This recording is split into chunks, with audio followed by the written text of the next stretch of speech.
Blue negative અને black પર output મળે. ફક્ત બ્લેક વાયર યુઝ કરવાનો છે. એમાં એનઓ ને એનસી ચેન્જ કરી શકશો. વ્હાઇટ પર એનપીએન આઉટપુટ મળશે. અહીંયા આઉટપુટનું લાઇટ થાય છે એલઈડી. જેમ કે ઓબ્જેક્ટ સેન્સ થયો તો તમને અહીંયા આઉટપુટ મળશે. સપોઝ ડીઓ કન્ડિશન હશે તો એનું ઓપોઝિટ થશે. ઓબ્જેક્ટ હશે ત્યારે નહીં મળે, ઓબ્જેક્ટ નહીં હોય ત્યારે અહીંયા સિગ્નલ દેખાશે તમને. બરાબર.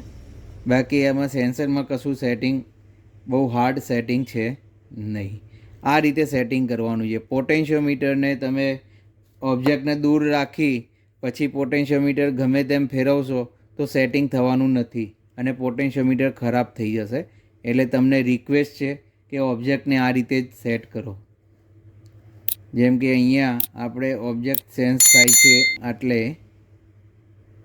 બરાબર, આટલે સેન્સ થાય છે. હવે મારે થોડા 5-10 mm દૂર રાખીને હવે સેટ કરવું છે કે મારે આટલે ઓબ્જેક્ટ આવે ત્યારે કરવું છે. તો એને પોટેન્શિયોમીટરને થોડું પ્રેસ કરો.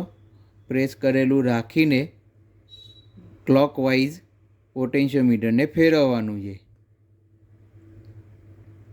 ધીરે ધીરે ફેરવવાનું છે. તમને ઓબ્જેક્ટ સેન્સ થઈ જશે. આ ઓબ્જેક્ટ સેન્સ થઈ ગયો. બરાબર. આ રીતે સેટિંગ છે.